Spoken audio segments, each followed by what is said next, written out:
cerita. Ini bagaimana sebenarnya kisruhnya? Sebetulnya saya masalah di rumah tangga awalnya kan saya nggak ikut. Ya semua juga nggak boleh ikut campur ya. Betul. Rumah tangga. Betul.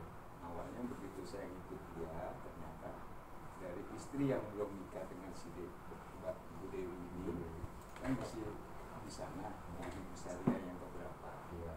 Begitu dia nikah sama Bu Dewi ini langsung dia pisah. Bisa nih cerai? Enggak, maksudnya bisa ranjang. Bisa. Nah, begitu dia selalu diteleponin, dimaki-maki, diomelin dengan ibu Syariah itu yang mengaku-ngaku bahwa dia tuh istri pertama. Padahal dia istri keempat. Kemudian itu membuat Pak Tarno itu nggak nyaman. Oh, Pak Tarno nggak nyaman sama Ibu Syariah. Apa itu? Anak laki-laki.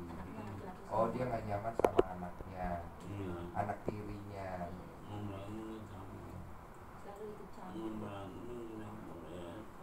Oh, paham. Itu yang membuat beliau tidak nyaman. Nah, sekarang kan Ibu Syariah kan muncul di pabrik. Kalau Bapak melihatnya ini kondisinya kenapa? Pertama awal itu sebetulnya dia nggak masalah. Maksudnya bisa ranjang udah sekian bulan, sekian tahun itu nggak masalah. Nah, masalahnya ini pas dia lagi viralnya naik, dia langsung dengan anaknya, anak tiri dengan anak yang istri atau berapa, yang ketiga ya, itu si Isah itu, nah dia langsung kayak keturumpi kemana, yang ngadukin anak ini, suami saya nggak ikhlas, begini, katanya dulu mau begini, dimanfaatin dengan Dewi, dengan Selamat, dengan luarnya, disuruh jualan gitu. Dan siapa yang nyuruh? Dewi nggak nyuruh, Selamat nggak nyuruh, saya apalagi? Dia rumah sendiri kan, susah dikasih tahu. Kalian saksi lah ya? Saya saksi. Iya, cuma lihat sendiri. Iya. Ya, memang dari masyarakat seluruh Indonesia apa sih namanya? Itu kan ya. Ya memang dari situ. Tapi itu bukan yang sebenarnya siapa yang nyuruh pun tidak ada. Oke. Karena saya setiap menit, setiap jam, setiap itu saya selalu kontrol dia. Ini kalau sedang dengan Dewi diketawa apa? Kalau nggak datang itu sih. Sudah banyak berhasil dengan teman-teman. Misalnya kayak Rama. Iya.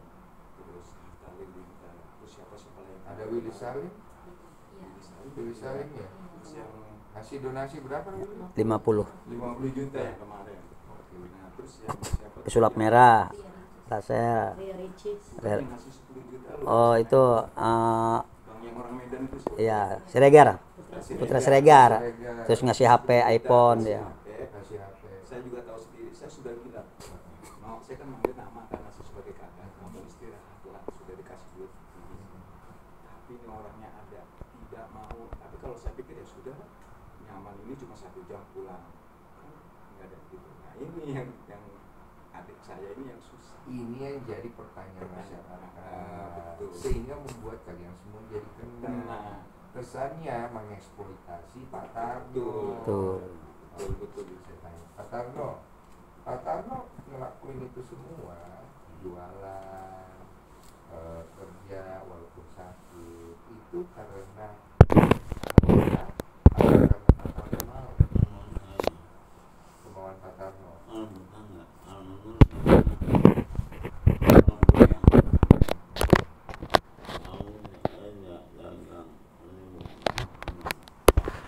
Jadi kemauan Pak Tarno ya, tidak ada paksaan dari istri, dari kakak, dari manajer, nggak ada paksaan ya. Saya dengar juga Pak Tarno dulu manajernya yang sebelumnya yang sekarang si inisial K ya, Koji ya, betul ya, inisial K, katanya itu juga bermasalah, katanya suka ngambil duitnya Pak Tarno.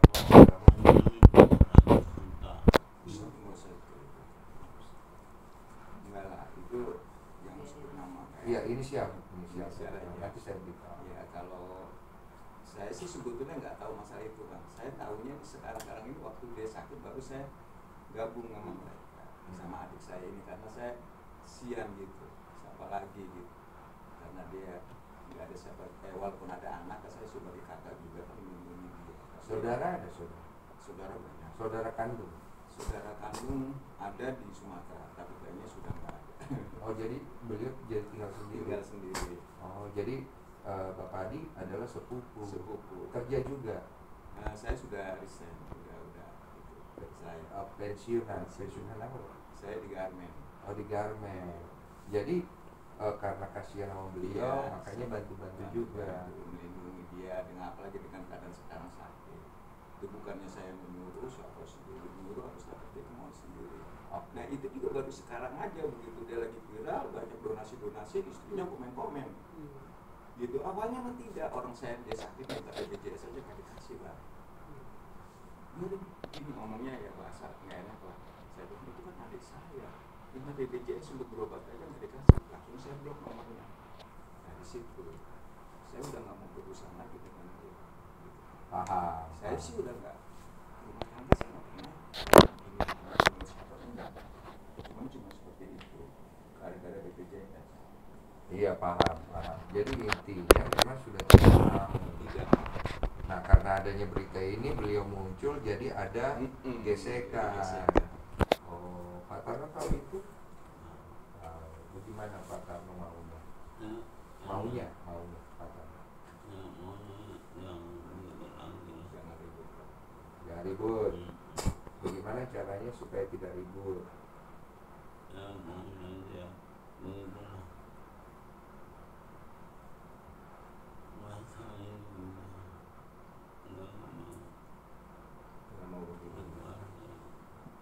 Oh, nggak mau dikuasain, nggak mau dikuasain sama mereka. Sama siapa? Kalau dikuasain sama yang di sini mau.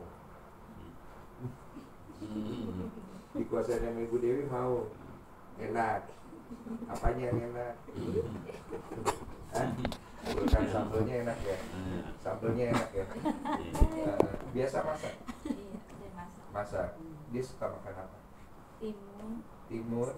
Terus Pakai sambal kan pasti. enggak, Oh enggak ya? bening, Oh, nggak suka sambal. nyegrek. Apa? Nyegrek. Nyegerak. Kalau pakai sambelnya gerak. Oh, jadi nggak suka sambal. Makanan kesukaan Pak Tarno? Sayur labu, timun, sama wortel dicampur ya. dicampur. Ya. Oh, sup ya. Iya. Suka itu. Terus ikannya kenapa? Ikan gabus. Tapi Pak Tarno gairah masih ada gairah. Hah? Masih laki-laki ya. Tapi masih ada gairah beliau. Iya. Masih ada ya. Soalnya kan gini, kalau maaf ya, ini agak makanya 18 plus ya. Karena kan dengan kondisi beliau itu menurut kedokteran itu gairah itu membantu sekali. Karena kalau dia masih ada gairah, maka laki ya semangat hidup tuh masih tinggi. Tapi kalau gairahnya itu apalagi gairah seksualnya udah pada, maaf ya, itu dia menurun banget. Dan itu akan sangat mempengaruhi kesehatannya orang itu. Gairah masih ada ya. Mantap ya. Ya istri saksi ya. Iya. Oke, berarti masih bagus. Karena kalau enggak pasti drop. Dan katanya juga menurut jurnal kedokteran, ini jurnal yang saya baca, kalau apabila orang yang sudah berusia umur, biasanya lebih baik mereka beraktivitas secukupnya, tapi jangan terlalu berat, supaya mereka punya metabolisme hidup tuh masih bagus. Karena badan manusia itu diciptakan memang untuk bergerak dan bekerja, tapi mungkin dengan jumlah waktu yang dibatasi, karena kan sudah tidak sekuat dulu. Tapi kalau dia sudah tidak bekerja lagi atau beraktivitas, diajak ngobrol segala macam, dia bisa padam. Katanya begitu. Mungkin lebih lengkapnya baca jurnal sendiri. Jadi menurut aku sebenarnya niat Pak Tarno juga ada baiknya. Artinya ya supaya dia tetap bersemangat. Semangat banget ini Pak. Dia merasa hidupnya masih punya arti dari